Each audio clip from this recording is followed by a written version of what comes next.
Hey guys, स्वागत है आपका अपने चैनल ऑल एग्जाम एजुकेशन में। तो मैंने अभी एक चैप्टर ख़त्म किया था, जिसमें मैंने चैप्टर का नाम था वो भारत में यूरोपियों का आगमन। जिसमें मैंने आपको पुर्तगाली के बारे में बताया था, डच के बारे में बताया था, अंग्रेज के बारे में बताया था, फ्रांसीसी के बारे में बताया था। तो वो चैप्टर हमारा ख़त्म हो गया था। आई सो गाइज, मुझे आशा है कि आपको वो चारों चैप्टर, मतलब जो चारों के बारे में बताया था उस चैप्टर के बारे में, भारत में यूरोपियों का आगमन, वो जरूर समझ आई होगी। तो आज आज का जो हमारा क्लास है वो नया नया चैप्टर है, जिसमें अंग्रेज एवं फ्रांसीसियों के मध्य संघर्ष हुआ था, उसके बारे में हम पढ़ेंगे। तो चलिए आज का क्लास स्टार्ट करते हैं। तो जो हमारा चैप्टर का नाम है वो है अंग्रेज एवं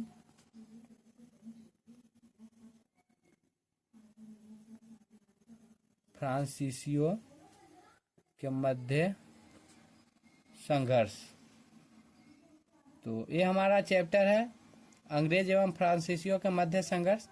तो इसमें हम लोग पढ़ेंगे जो ये अंग्रेज और फ्रांसीसी के बीच में युद्ध हुआ था, जिसमें प्रथम कर्नाटक युद्ध हुआ था, द्वितीय कर्नाटक युद्ध हुआ था, तृतीय कर्नाटक युद्ध हुआ था। तो इन सब के बारे में हम पढ़ेंगे। तो गाइज, मैं इसमें आपको पूरा डिटेल में नहीं बताऊंगा, क्योंकि कोई फायदा है नहीं। जो एग्जाम में क्वेश्चन आता है, जैसे एग्जाम में प्रथम कर्नाटक युद्ध से आएगा कि हाँ कब हुआ था, कब से कब तक हुआ था, क्या कारण था, अंत कैसे हुआ, और अंत हुआ तो जो संधि हुई वो संधि का नाम क्या था, और संधि कब हुई थी, फिर अंग्रेजी सेना का नेतृत्व किसने किया, फिर फ्रांसीसी सेना का नेतृत्व किसने किया। तो बस इन सब बातों पे हम चर्चा करेंगे, क्योंकि इसमें कुछ ज़्यादा देखने वाला है नहीं, और जो इम्पोर्टेंट है मैं आपको वही बताऊंगा। तो चलिए, जो आज का हमारा है, पहले स्टार्ट करते हैं प्रथम कर्नाटक युद्ध से। प्रथम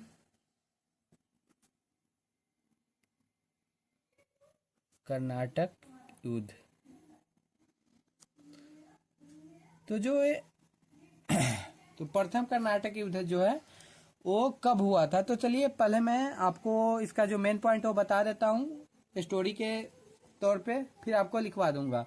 तो ये जो प्रथम कर्नाटक युद्ध था वो शुरू हुआ था 1746 ईस्वी में, और एक खत्म हुआ था 1748 ईस्वी में। और जो ये युद्ध हुआ था प्रथम कर्नाटक युद्ध, इसका मेन कारण ये माना जाता था कि उस टाइम उत्तराधिकार के लिए ये युद्ध हुआ था, जो ऑस्ट्रिया के उत्तराधिकार के लिए हुआ था। और जो प्रथम कर्नाटक युद्ध का अंत हुआ था, तो अंत किसी भी युद्ध का होता है तो एक संधि के तहत होता है। तो इसका भी अंत एक संधि के तहत हुआ था, जिसका नाम था एक्सला सैपल की संधि। और ये कब हुआ था, तो जब युद्ध खत्म हुआ तब तो 1746 से 1748 तक युद्ध चला। तो ये संधि जो हुआ था वो 1748 ईस्वी में हुआ था। और उस टाइम जो अंग्रेजी सेना का नेतृत्व जिसने किया था उसका नाम था रॉबर्ट क्लाइव। तो वहीं फ्रांसीसी सेना का जो नेतृत्व किया था उसका नाम था लॉर्ड डुप्ले। तो बस इतना ही पॉइंट इसमें इम्पोर्टेंट है, कुछ ज्यादा है नहीं। तो चलिए पहले इसको खत्म करते हैं। तो ये इसका समय क्या था, तो इसका समय था 1746 से 1748 ईस्वी। तो प्रथम कर्नाटक युद्ध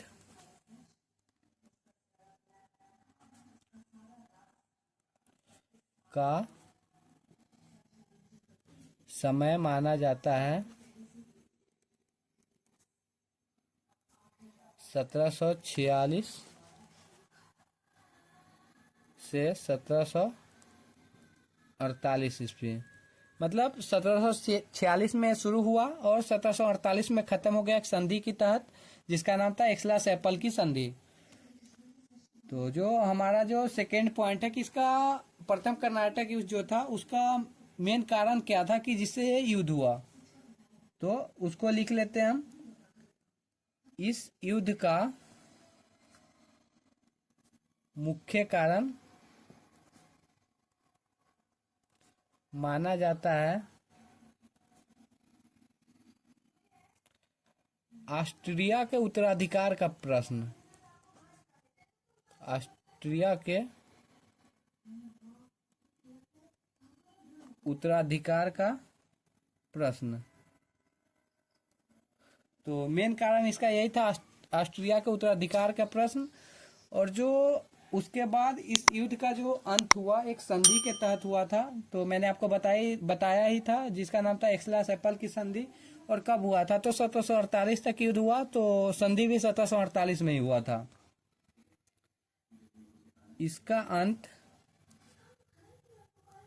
तो गाइस आप समझ लीजिएगा इस युद्ध का मुख्य कारण, किस युद्ध का मतलब प्रथम कर्नाटक युद्ध का मुख्य कारण ये हुआ। और इसका अंत मतलब क्या? प्रथम कर्नाटक युद्ध का अंत। तो इसका अंत एक संधि के तहत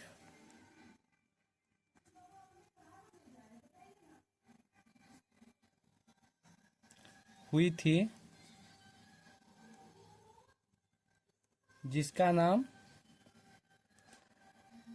एक्सला-सेपल की संधि।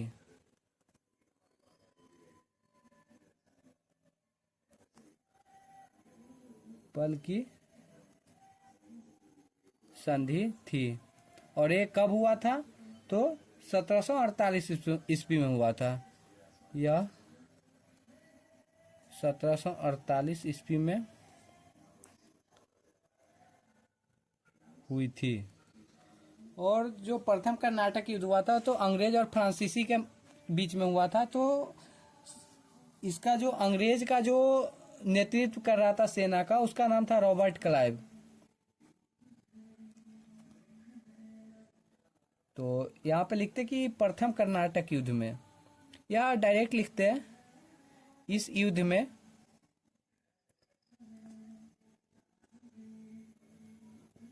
अंग्रेजी सेना का नेतृत्व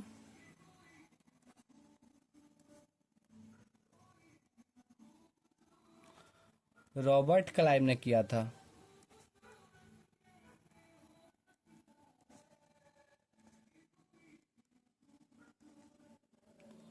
और फ्रांसीसी सेना का नेतृत्व किसने किया था? तो फ्रांसीसी सेना का नेतृत्व जिसने किया था उसका नाम था लॉर्ड डुप्ले।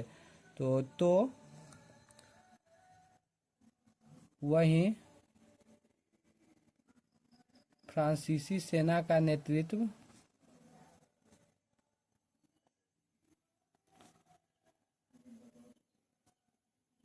लॉर्ड डुप्ले ने किया था।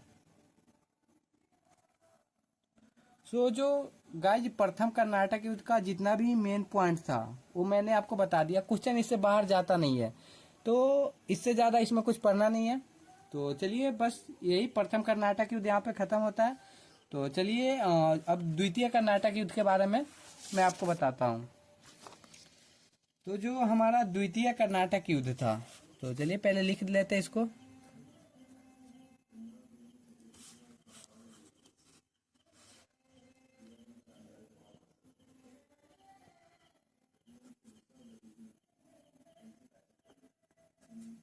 द्वितीय कर्नाटक युद्ध, तो ये सबको हम को रिलेट करके पढ़ेंगे। तो जो द्वितीय कर्नाटक युद्ध जब हुआ था, तो कब हुआ था? तो वो हुआ था 1749 में। और एक कब तक चला था? 1754 ईस्वी तक चला था।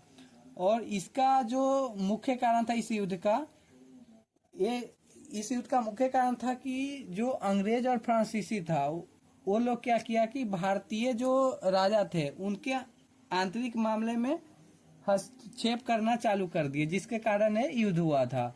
और उस द्वितीय युद्ध का अंत जो हुआ था, ये भी एक संधि के तहत हुआ था, जो 1754 ईस्वी में हुआ था, जिसको हम पांडिचेरी के संधि के नाम से जानते हैं। और इस युद्ध में अंग्रेजी सेना का नेतृत्व फिर से रॉबर्ट क्लाइव ने किया था।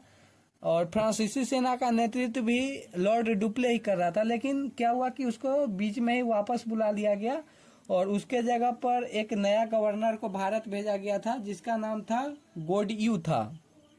तो बस यही स्टोरी है, दोनों को कोरिलेट करके ही पढ़ते हैं। तो चलिए इसमें लिखते हैं, इसका समय माना जाता है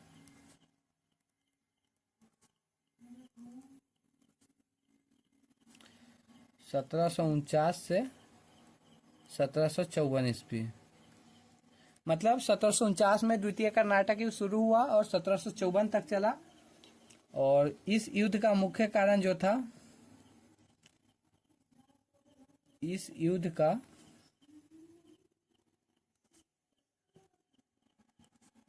मुख्य कारण था अंग्रेज एवं फ्रांसीसियों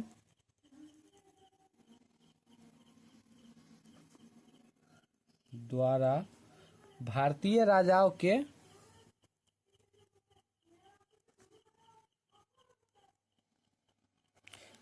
आंतरिक मामले में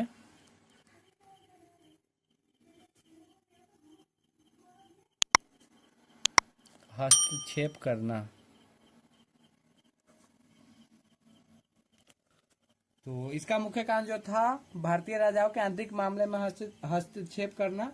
और इसका अंत जो हुआ था, मतलब द्वितीय कर्नाटक युद्ध का अंत, इसका अंत एक संधि के तहत हुई थी,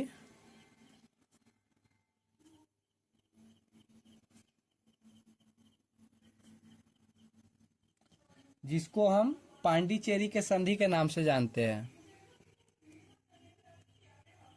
जिसको हम पांडिचेरी के संधि के नाम से जानते हैं। और ये हुआ कब था? तो स्वाभाविक सी बात है कि 1754 में युद्ध खत्म हुआ, तो संधि के तहत हुआ तो 1754 ईस्वी में। तो यहाँ डायरेक्ट लिख देते हैं, इसका अंत एक संधि के तहत हुई थी, जिसको हम पांडिचेरी के संधि के नाम से जानते हैं। यह संधि 1754 ईस्वी में हुई थी।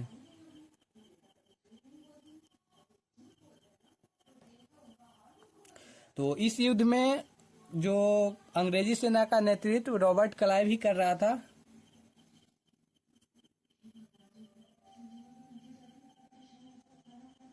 इस युद्ध में अंग्रेजी सेना का नेतृत्व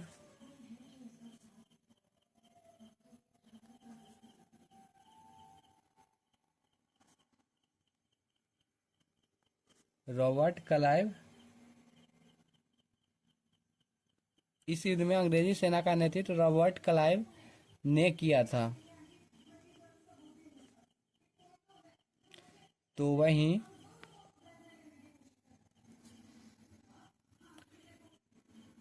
फ्रांसीसी सेना का नेतृत्व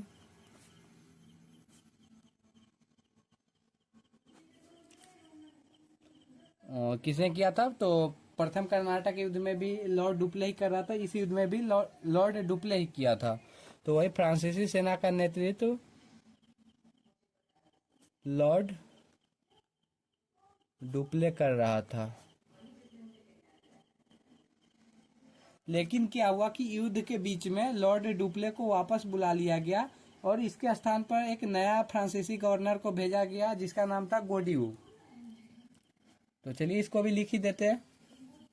तो फ्रांसीसी सेना का नेतृत्व लॉर्ड डुप्ले कर रहा था, लेकिन उसे युद्ध के बीच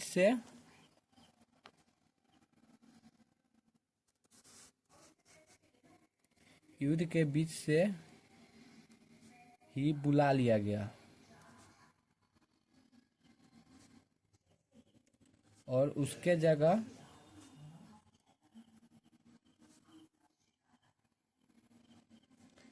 एक नया फ्रांसीसी गवर्नर को भारत भेजा गया।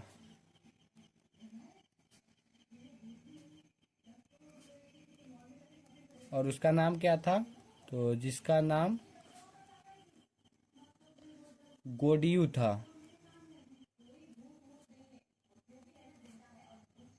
गोडियू था।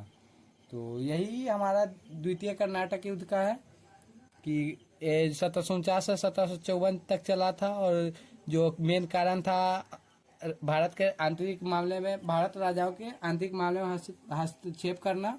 और इसका भी अंत एक संधि के तहत हुआ था, जिसको पांडिचेरी के संधि के नाम से जानते हैं। और जो प्रथम कर्नाटक युद्ध का अंत हुआ था, उसको हम एक्सला सैपल की संधि के नाम से जानते हैं।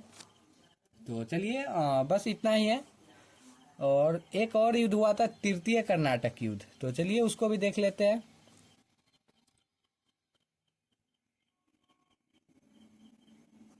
तृतीय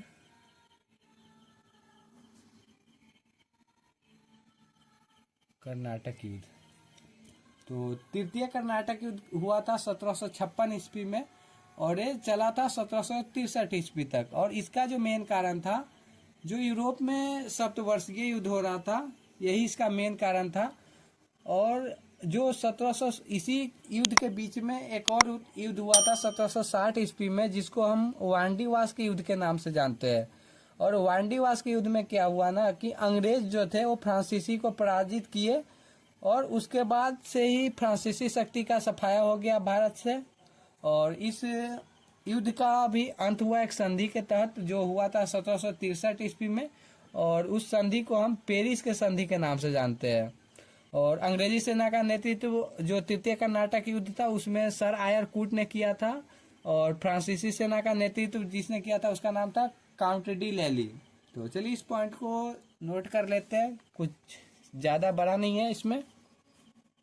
तो चलिए तृतीय कर्नाटक युद्ध स्टार्ट करते हैं। तो इसका समय माना जाता है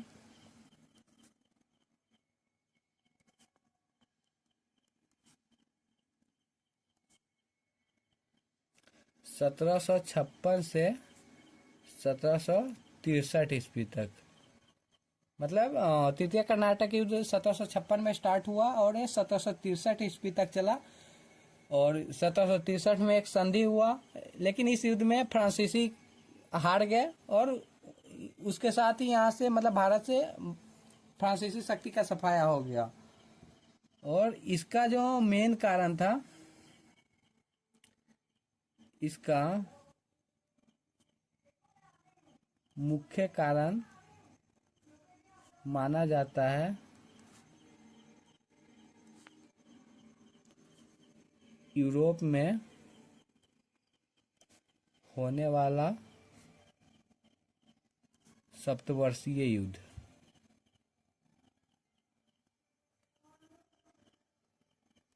इसका मुख्य कारण माना जाता है यूरोप में होने वाला सप्तवर्षीय युद्ध।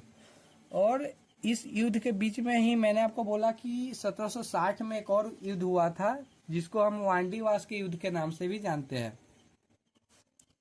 तो इस युद्ध के समय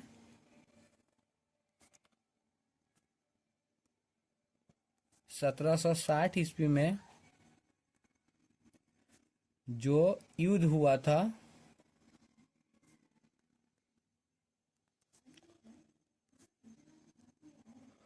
उसे हम वांडीवास के युद्ध के नाम से जानते हैं। उसे हम वांडीवास के युद्ध के नाम से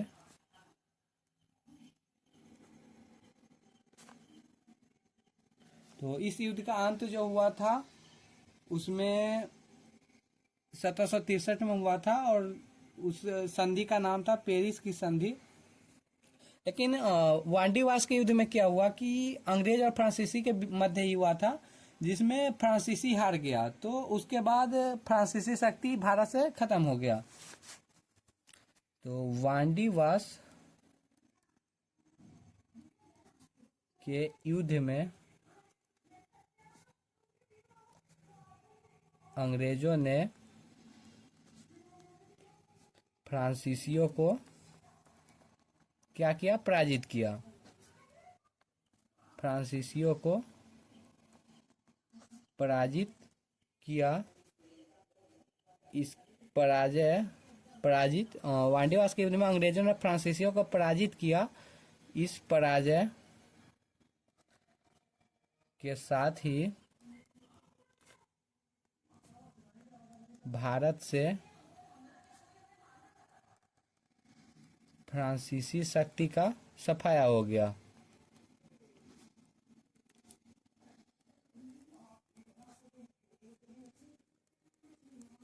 और जो फ्रांसीसी शक्ति का सफाया हो गया, लेकिन जब युद्ध का अंत हुआ तो एक संधि के तहत हुआ था। तो उस संधि का नाम क्या था और कब हुआ था वो भी मैं आपको बता देता हूँ।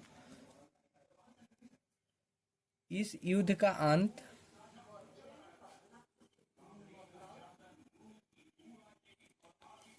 एक संधि के तहत हुई थी,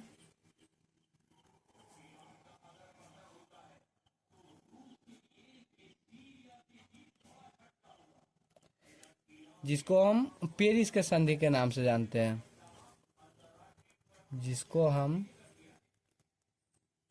पेरिस के संधि के नाम से जानते हैं। और यह संधि कब हुई थी? तो यह संधि 1763 ईस्वी में हुई थी। यह संधि 1763 ईस्वी में हुई थी। और इसमें अंग्रेजी सेना का नेतृत्व जो कर रहा था उसका नाम था सर आयर कूट। तो इस युद्ध में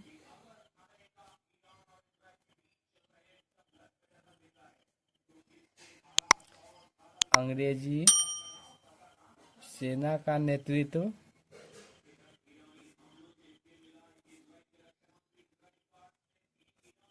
सर आयर कूट ने किया था। तो वहीं फ्रांसीसी सेना का नेतृत्व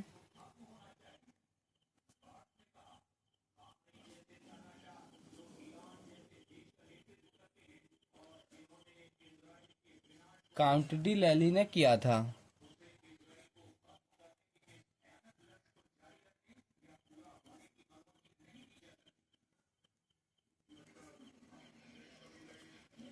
तो गाइस यही था प्रथम कर्नाटक युद्ध, द्वितीय कर्नाटक युद्ध, तृतीय कर्नाटक युद्ध और इसी बीच जो वांडीवास का युद्ध हुआ था। तो बस यही है इसमें, इससे ज़्यादा कुछ इसमें इम्पोर्टेंट नहीं है। जितना इम्पोर्टेंट था, जितना से क्वेश्चन आने का संभावना था, उस सब मैंने यहाँ पे आपको नोट करा दिया। सो आई होप गाइज कि आपको ये वीडियो ज़रूर समझ आई होगी। और अगर आपको वीडियो अच्छी लगी हो तो हमारे वीडियो को लाइक करें, कमेंट करें, शेयर करें और हमारे चैनल को सब्सक्राइब करें। सो थैंक यू गाइज, मिलते हैं नेक्स्ट वीडियो में।